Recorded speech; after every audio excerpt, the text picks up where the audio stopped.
Dimas, aktifkan videomu Dimas. Tengku Arya Raffi.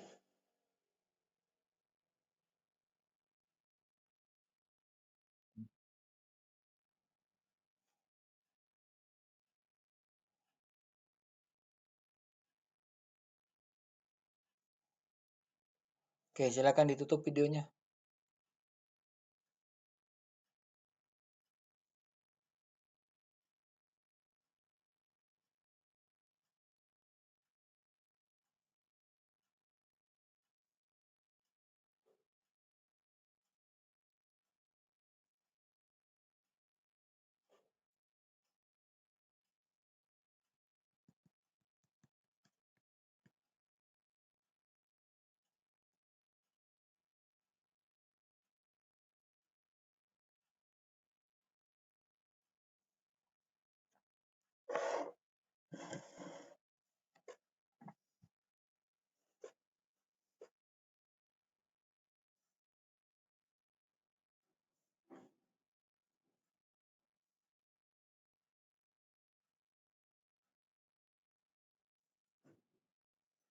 Ntar ya, masih loading.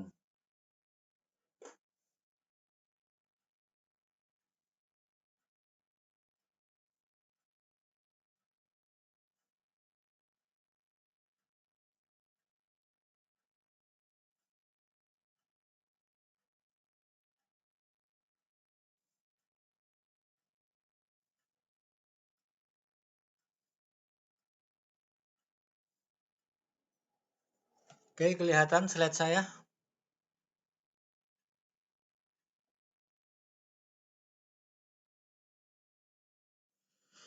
Oke, kita lanjut mata kuliah kita mengenai teknologi pengolahan hasil ikutan ternak. Nah, seperti kesepakatan kita di pertemuan pertama kemarin, maka untuk hari ini saya yang mau menyampaikan presentasi mengenai kulit. Karena kulit merupakan salah satu produk hasil ikutan ternak yang selalu mendominasi untuk dipergunakan memenuhi kebutuhan pangan masyarakat atau manusia. Nah, kulit mentah ada berkaitan dengan aspek umum, ada sifat umum dari kulit mentah, ada sifat fisik kulit mentah, dan sifat kimia dari kulit mentah. Nah, pengawetan kulit. Pengawetan kulit dapat dilakukan dengan cara penjemuran, seperti orang yang melakukan pembuatan gendang, maka kulit dibersihkan dari kotoran, kemudian dijemur kering. Setelah kering, bulunya bisa dikerok, kemudian kulitnya bisa dipakai untuk kebutuhan gendang atau untuk digunakan sebagai bahan pembuat sepatu maupun jaket gitu. Nah, kemudian pengawetan dengan cara penggaraman. Karena salah satu cara pengawetan itu adalah menambahkan garam. Dengan diberikan garam, baik penggaraman kering maupun penggaraman basah, maka mikroorganisme tidak akan berkembang biak untuk merusak jaringan-jaringan kulit tersebut. Sama halnya juga seperti ikan asin. Kenapa ikan bisa sangat awet, sementara ikan adalah salah satu bahan pangan yang mudah rusak karena kandungan protein yang cukup tinggi. Nah, dengan pemberian garam akan dirubah menjadi ikan asin, kemudian dijemur, maka akan menjadi awet karena mikroorganisme tidak mampu berkembang untuk merusak ikan asin tersebut akibat adanya garam. Sama halnya juga dengan kulit. Jadi pada dasarnya proses pengawetan salah satunya adalah dengan penggaraman, walaupun masih ada cara-cara yang lain seperti pemanisan, tapi nggak mungkin kulit dimanis ya, kecuali mau dibuat produk untuk pangan.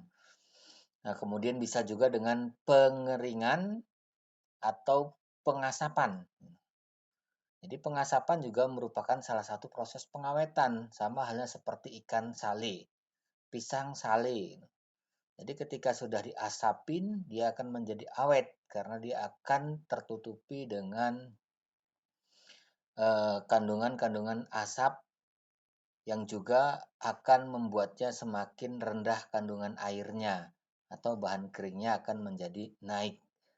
Sehingga dia bisa menjadi kering dan juga dilapisi dengan adanya asap yang menyelimuti bagian permukaan dari bahan tersebut sehingga dia terhindar dari kerusakan akibat mikroorganisme.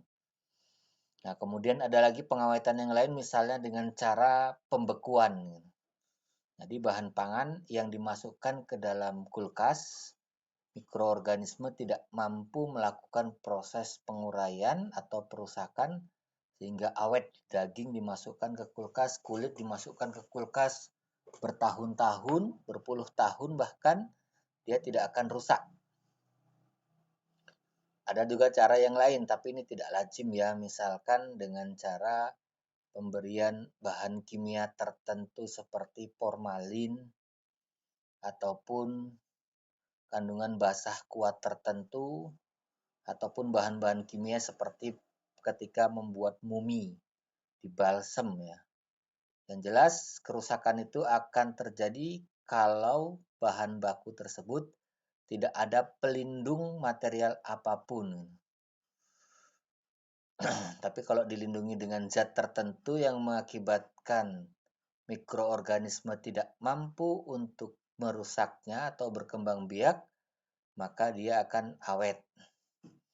Biasanya kerusakan itu cenderung terjadi akibat kelembapan yang tinggi tanpa dilapisi oleh cairan tertentu.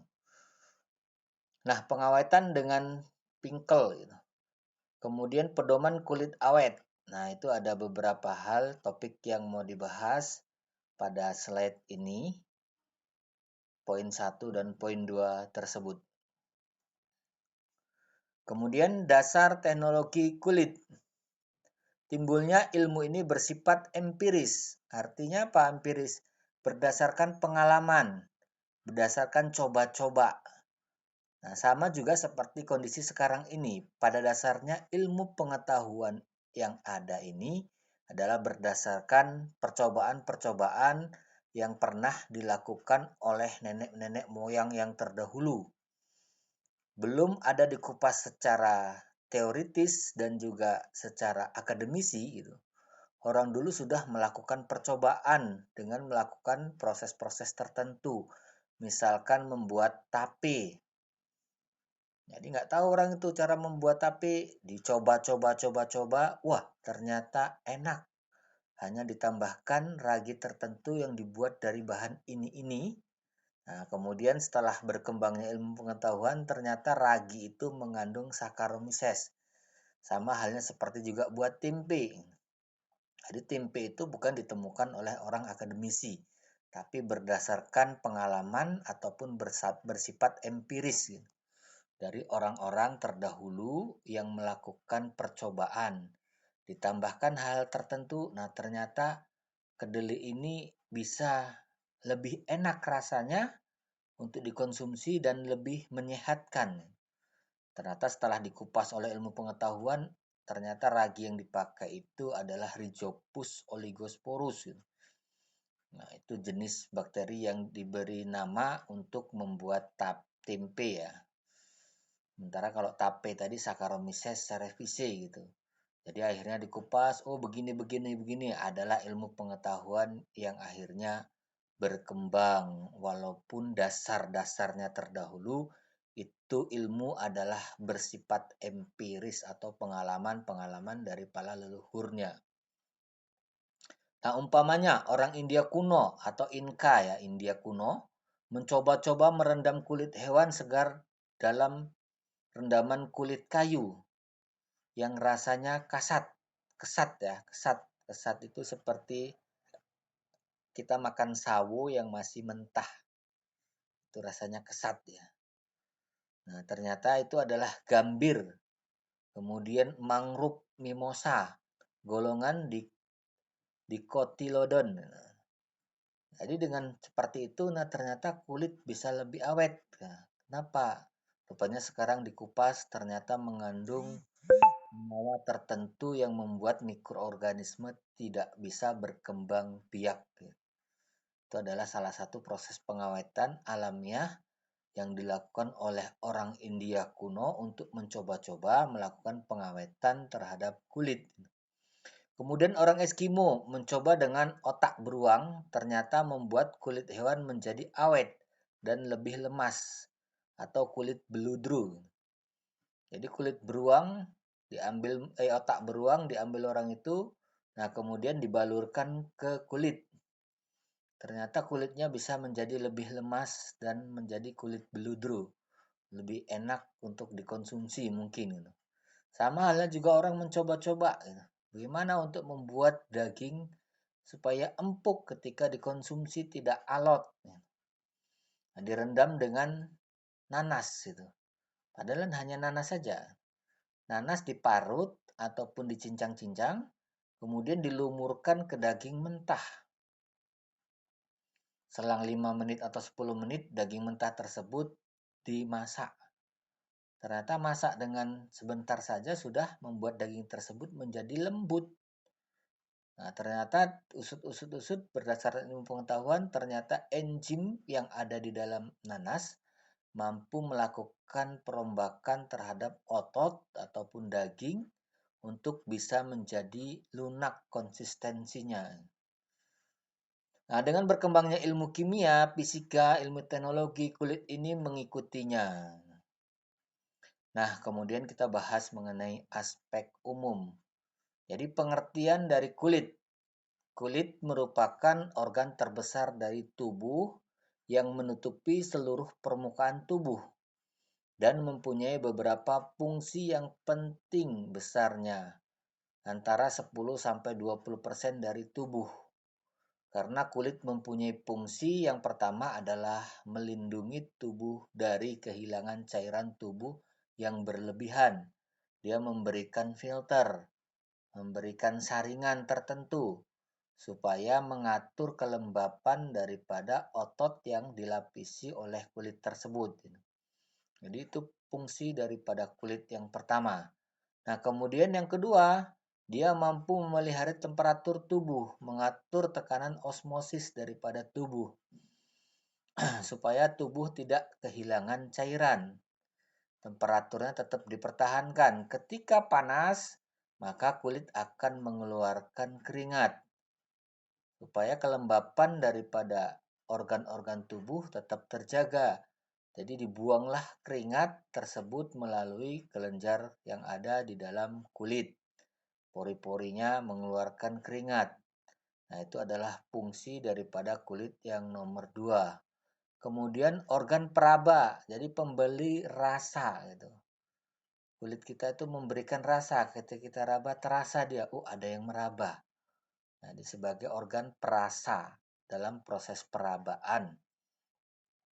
Karena dia akan memberikan sinyal ke otak gitu bahwasanya ada respon yang ada di dalam tubuh Anda dengan adanya kulit yang berperan sebagai organ peraba. Kemudian penyimpan lemak dalam lapisan subkutan. Subkutan itu di bawah kulit. Subkutan. Kalau ingat-ingat nama-nama subkutan berarti dia lapisan lemak yang ada di bawah permukaan kulit. Jadi dia mengandung banyak lemak di kulit tersebut karena lapisan paling bawah daripada kulit itu adalah lemak dan unsur penyusun utama kulit itu adalah lemak. Kemudian memelihara tubuh. Ya, tubuh dijaga, dilindungi, dipelihara. Salah satunya yang tadi mengatur tekanan osmosis tubuh, mengatur keluar keringat. Kalau kondisinya mendukung, dikeluarkan keringat supaya tubuh tetap terjaga panasnya. Kalau nggak dikeluarkan panasnya melalui kelenjar keringat, maka tubuh panasnya berlebihan. Nah, sementara kita ini manusia adalah makhluk yang sifatnya homeotem, sama juga seperti ternak.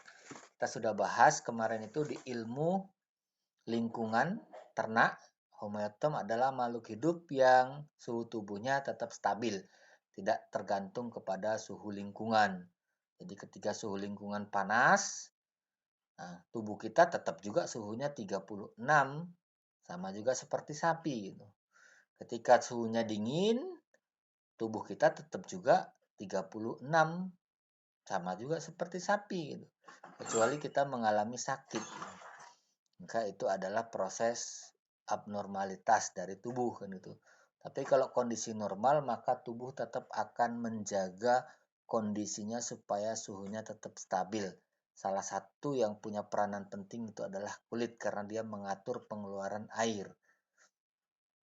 Nah, kemudian rambut mempunyai fungsi sebagai isolasi untuk mencegah kepanasan atau kedinginan. Jadi sebagai pelindung. Sama juga seperti kita punya rambut di kepala. Kalau kita botak ketika panas, maka panas tersebut langsung menyentuh ke permukaan kulit. Kita akan merasa sangat tidak nyaman. Tapi dengan adanya rambut yang menutupi bagian kepala, maka panas tersebut akan ditampung sesaat oleh rambut yang ada di atasnya. Demikian juga pada kulit hewan ternak yang dilapisi oleh rambut seperti domba, sapi juga punya rambut, kerbau juga punya rambut ya. Jadi itu sebagai pelindung untuk menghindari kepanasan ataupun kedinginan. Ketika suasana dingin, maka dingin tersebut tidak langsung menusuk ke bagian tubuh. Adanya rambut memberikan lapisan untuk bisa dihangatkan, panas tubuh dimanfaatkan untuk mempertahankan kondisi supaya tetap stabil. Nah, warna bulu dapat digunakan untuk penyamaran. Nah, ada hewan-hewan tertentu yang warna bulunya juga bisa berubah-ubah. Warnanya bisa berubah-ubah, bisa dibilang sebagai rubah. Tapi kalaupun dia tidak berubah, maka warna bulu tersebut bisa juga digunakan sebagai penyamaran untuk menghindari dari predator-predator tertentu yang sifatnya membahayakan bagi makhluk yang bersangkutan. Oke, next ada faktor-faktor yang berpengaruh terhadap kulit yang dihasilkan, baik kualitasnya maupun kuantitasnya. Jadi kualitas ini berhubungan dengan mutu daripada kulit, sementara kuantitasnya adalah jumlah kulit yang dihasilkan. Umur, nah tentunya umur ternak akan mempengaruhi kualitas daripada kulit tersebut gitu. Kalau ternaknya muda, nah biasanya jaringan lemaknya lebih sedikit, kemudian kulitnya lebih tipis, sementara kuantitasnya juga lebih sedikit kalau dia dibandingkan dengan sama-sama satu ekor. Satu ekor sapi umur yang masih muda maka dia masih kecil dibandingkan dengan satu ekor sapi yang umurnya lebih dewasa ataupun induk, maka jumlah kuantitas kulit yang dihasilkan akan lebih banyak ketika dilakukan proses pemotongan. Sama halnya juga dengan jaringan lemak yang terbentuk. Tentunya akan lebih banyak pada sapi yang umurnya lebih tua dibandingkan dengan umur yang muda. Kemudian jumlah dan kualitas pakan yang diberikan. Jumlah pakan yang diberikan dan kualitasnya itu akan mempengaruhi daripada jaringan lemak yang terbentuk di kulit tersebut. Nah, seperti yang pernah kita ketahui juga ketika ternak banyak mengkonsumsi kandungan lemak daripada pakan yang dikonsumsinya, maka lemak tersebut nanti juga akan tersimpan pada jaringan kulit, yaitu di bawah kulit namanya lemak subkutan. Ketika dipotong, maka nanti kulitnya tebal karena banyak lemaknya. Ngupasnya juga akan sulit karena pisaunya akan terasa tumpul karena tertutup dengan lemak-lemak yang menempel pada pisaunya. Nah, demikian juga lemak yang ada di daging itu tentunya akan berpengaruh ketika kualitas pakannya banyak mengandung lemak. Nah, kemudian jenis ternak. Nah, jenis ternak tertentu akan menghasilkan kualitas kulit yang berbeda-beda. Tidak akan sama kuantitas dan kualitas dari ternak sapi dibandingkan dengan ternak domba ataupun ternak kambing ataupun ternak ayam ya. Beda-beda karena memang punya kualitas dan kuantitas kulit yang berbeda. Baik struktur penyusunnya, presentasinya berbeda, kalau penyusunnya unsurnya sama saja ya. Ada lemak di situ, ada protein ya kan. Tapi tentunya jumlah persentase yang ada di dalamnya itu berbeda pada setiap ternak. Itulah yang dihubungkan dengan kualitasnya. Apalagi kuantitasnya nggak akan mungkin sama satu ekor sapi dibandingkan dengan satu ekor kambing atau satu ekor ayam. Nah, kemudian penyakit. Nah, penyakit akan mempengaruhi juga terhadap kualitas dan kuantitas kulit. Kalau misalnya domba terkena skabies, kambing terkena skabies, maka kulitnya itu jaringannya rusak, jelek kualitasnya, buruk, nggak layak untuk digunakan ataupun dikonsumsi. Mungkin kulitnya hanya dikupas dan dibuang ketika ternak tersebut dipotong.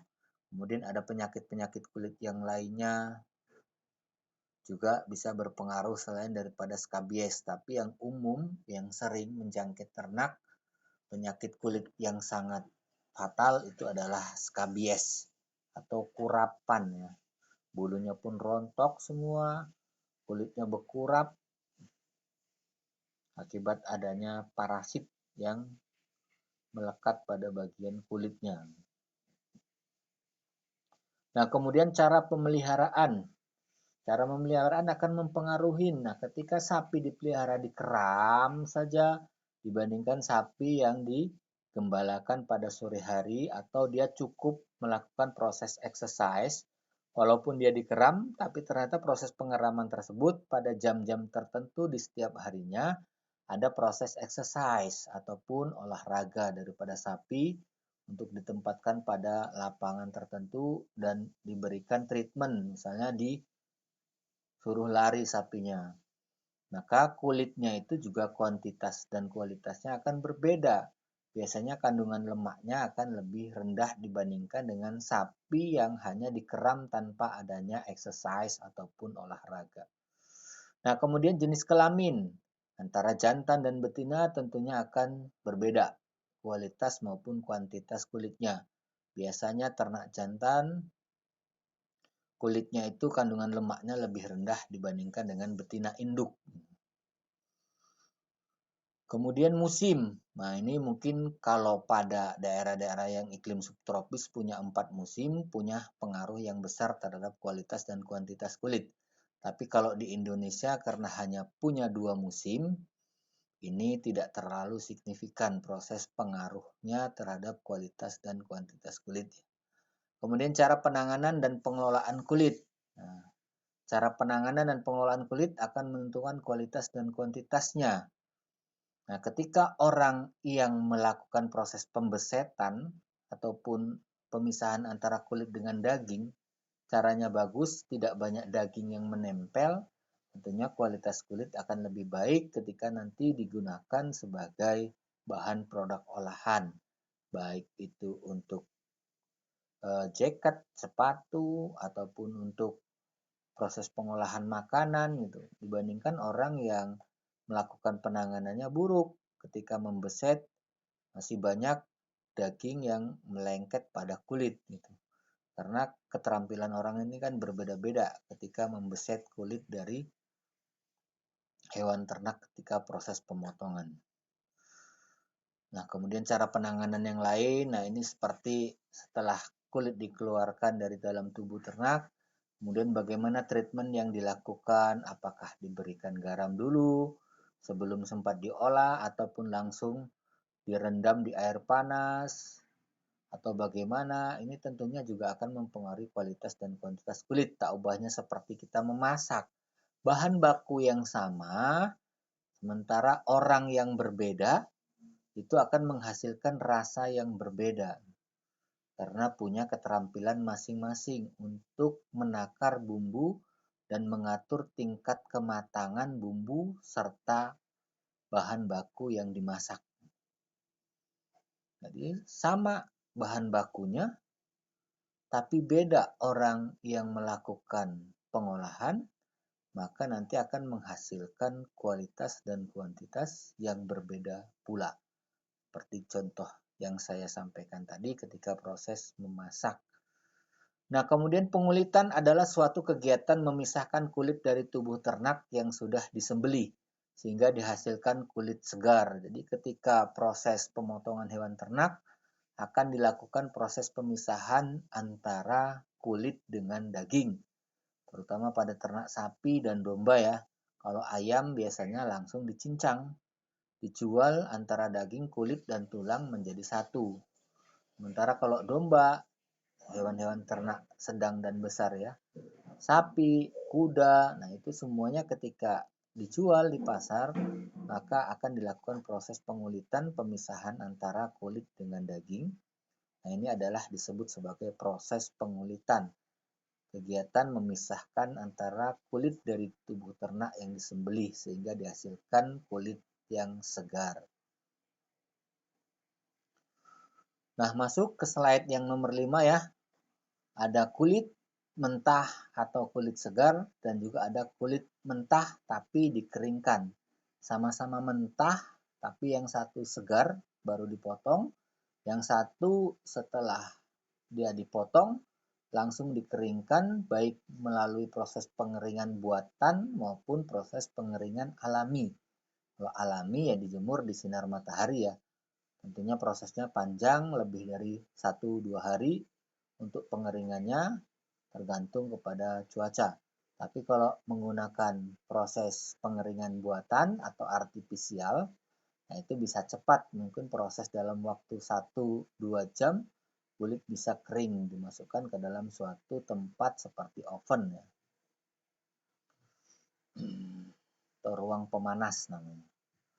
Nah, kulit mentah yang dimaksud kulit mentah adalah bahan baku kulit yang baru ditanggalkan dari hewannya sampai yang telah mengalami proses-proses pengawetan.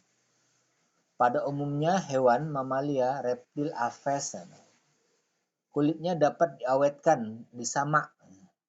Paling banyak digunakan adalah kulit sapi, kerbau, kambing, dan domba. Untuk keperluan khusus, bisa juga kulit anjing, beruang, buaya, ular, dan juga ikan. Nah, misalkan kulit anjing mau dipakai untuk apa? Untuk keperluan tertentu, membuat boneka anjing. Bisa mungkin kulitnya nanti disamak, dibersihkan, kemudian diberikan bahan pengawet, baik itu garam maupun bahan kimia tertentu, sehingga kulit tersebut kering dan terhindar dari proses dekomposisi atau penguraian dari mikroorganisme. Kulit beruang juga demikian, buaya. Buaya ini bisa juga dijadikan sebagai produk olahan ya. Sekarang luar biasa mahal-mahalnya. Misalnya tas yang terbuat dari kulit buaya. Itu luar biasa, bisa ratusan juta harganya, tergantung kepada merek dan kualitas dari tas tersebut. Sama juga dengan ular, biasanya kulitnya bukan untuk dikonsumsi, tapi dipakai untuk proses pembuatan kerajinan tertentu. Dan ikan, nah ini ikan biasanya ikan pare ini yang sering saya jadikan sebagai dompet. Karena saya juga punya ya, dompet yang terbuat dari ikan pare. Memang luar biasa, keren, cantik, awet. Gitu. Dibandingkan dompet yang terbuat dari sintetis, sebentar aja sudah akan mengalami kerusakan. Kalau ini bertahun-tahun awet, paling nanti akhirnya rusak karena jahitannya lepas. Jahitannya yang nggak tahan, kalau kulitnya tahan. Kulit hewan pada umumnya mempunyai sifat alamiah yang sangat bervariasi. Di antaranya adalah faktor umur. Tadi juga kita sudah singgung ya, kualitas dan kuantitas berpengaruh terhadap umur. Jadi kulit hewan umumnya juga mempunyai sifat alamiah yang sangat bervariasi. Nah, kemudian keturunan. Keturunan ini akan mempengaruhi kualitas kulitnya juga. Gitu. Variasi kualitas dan kuantitas secara alamiah. Nah, keturunan dari orang-orang, dari hewan-hewan ternak ya, tertentu memang kualitas kulitnya itu modelnya. Gitu. Sementara di sisi lain, kalau kualitas dari hewan ternak ini memang kulitnya modelnya tipis gitu, seperti sapi Bali. Kemudian kalau sapi semental atau limosin memang kulitnya itu tebal gitu. Nah, kemudian lingkungan juga akan berpengaruh. terhadap sifat alamiah dari kulit itu.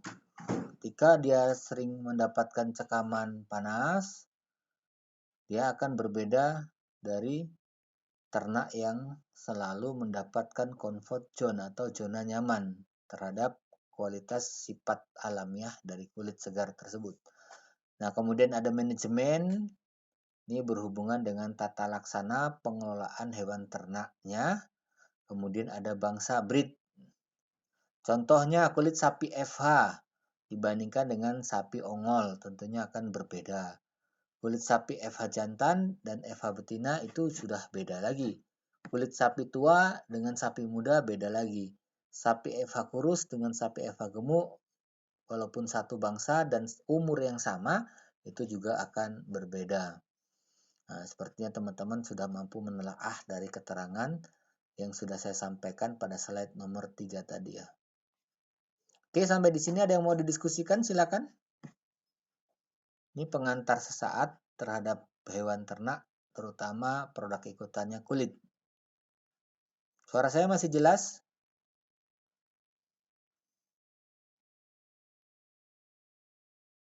Oke, ada yang mau didiskusikan sebelum kita lanjutkan?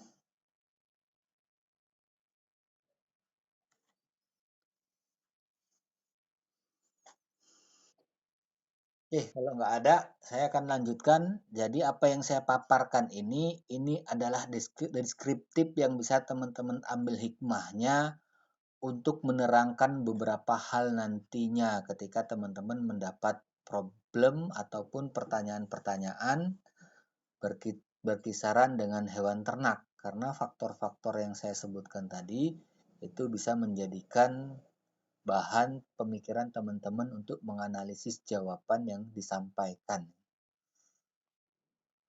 Next ya, sifat fisik kulit mentah. Ada makroskopis. Berbagai hewan mempunyai bentuk kulit mentah yang berbeda sesuai dengan bentuk hewannya. Contohnya kulit ular memanjang dan bersisik. Kulit babi bundar.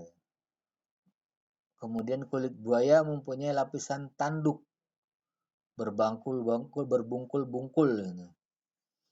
Jadi dia keras ya, berbungkul-bungkul, itu adalah sifat daripada kulit buaya. Sama seperti tadi saya sampaikan kulit ikan pari. Nah, kemudian ada kulit kambing mempunyai bulu dan rambut. Nah, itu biasanya juga kulit kambing ini lebih lunak ketika dibuat produk olahan seperti sepatu. Dia sangat lentur dan nyaman di kaki ataupun jaket kulit ya. Nah, kulit domba berbulu ikal. Bentuk kulit yang dipakai sebagai dasar adalah bentuk umum dari hewan, sapi, kerbau, kambing, dan domba. Nah, untuk memperoleh hasil yang mendekati homogenitas artinya kesamaan ya, seragam. Maka kulit dibagi secara topografi menjadi beberapa daerah. Tuh, ada daerah Craufan atau Butt, daerah kepala dan leher, kemudian daerah kaki, perut, dan ekor. Daerah kaki, perut, dan ekor. Nah, itu adalah daerah-daerah yang dibagi secara homogenitas, artinya punya tingkat kesamaan antara satu hewan ternak dengan hewan ternak yang lain. Daerah Craufal atau Butt ya, Craufal itu biasanya daerah yang berada di pangkal punggung ya. Kemudian daerah kepala dan leher, kemudian daerah kaki dan perut dan juga ekor. Nah, kemudian ada makroskopis. Secara histologis, kulit hewan dibagi menjadi 3 bagian lagi. Ada lapisan epidermis, jadi makroskopis ini ketika dipotong kulit tersebut, dilihat secara permukaan secara melintangnya. Diamatin itu. Dari ketebalan tersebut, itu ada lapisan-lapisan tertentu gitu. Yang pertama ada lapisan epidermis. Itu lapisan pada bagian yang paling tipis, epidermis. Kemudian ada lapisan dermis, creium, kutis, dan lapisan hipodermis, subkutis. Gitu. Epidermis itu bagian yang paling luar, yang paling tipis. Sementara lapisan dermis adalah bagian tengah. Kemudian lapisan hipodermis itu bagian subkutis, yang bagian yang melekat dengan bagian daging, yang bersentuhan dengan bagian daging ya. Itu adalah lapisan hipodermis. Kalau epidermis yang paling luar. Sementara lapisan dermis itu bagian tengah. Lapisan hipodermis itu bagian yang paling dekat melekat dengan daging. Nah, ini ada keterangannya. Lapisan epidermis adalah bagian luar terdiri dari sel-sel keratin. Keratin, sel-sel yang terbuat dari tanduk ya, keratin. Seperti kuku, itu adalah lapisan keratin tanduk. Epitel yang dapat berkembang biak. Kemudian berstruktur seluler. Kemudian tebalnya 1% dari tebal kulit, makanya tipis sekali epidermis. Kulitnya keras, banyak sel-sel tua, sel-sel mati. Nah, terdiri dari 5 lapisan dalam atau luar. Nah, struktur basela, walaupun sudah tipis, ternyata masih punya bagian-bagian kalau dibagi menjadi bagian tertentu dilihat secara mikroskopis ya. Melalui mikroskop itu ada stratum basale, kemudian stratum spinsum, kemudian stratum granulasum, kemudian stratum lycodum, dan stratum corneum. Dermis corneum cutis. Apa ini? Bukan sel-sel tetapi berupa serabut-serabut yang tersusun seperti anyaman yang halus. Nah, ini lapisan yang kedua ya. Anyaman yang halus, tenunan pengikat yang padat, yang kepadatannya tergantung kepada jenis ternak ataupun umurnya. Tadi sudah kita bahas faktor-faktor yang mempengaruhi kualitas dan kuantitas daripada kulit tersebut. Nah, serabut terdiri dari serabut kolagen, elastis, dan retikum menentukan kulit jadi. Jadi ini adalah lapisan tengah atau lapisan dermis, ini lapisan tengah dari kulit. Nah, kemudian disebut kulit. Sebenarnya karena merupakan bahan dasar utama dalam proses penyamakan kulit yang akan diubah menjadi letter. Tebalnya sekitar 80-85% dari tebal kulit.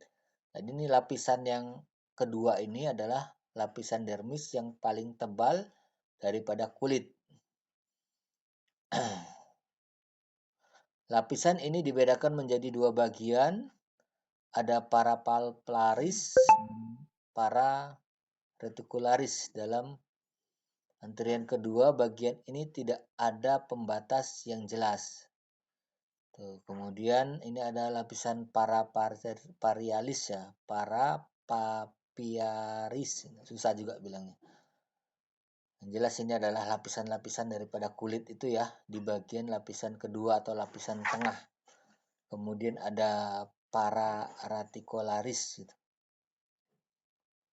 Ini sama juga masuk kepada bagian dari kulit yang nomor 2 yaitu lapisan dermis.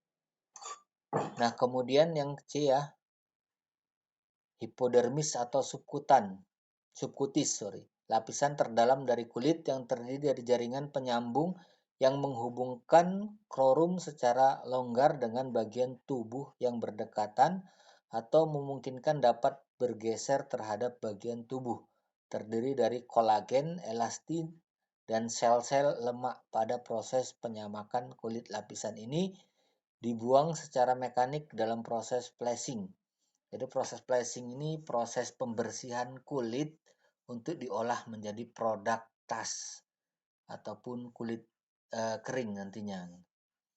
Jadi proses flashing ini biasanya lapisan hipodermis, lapisan yang berhubungan langsung dengan daging ya, yang pembatas antara kulit dengan daging, ini adalah lapisan terdalam atau hipodermis.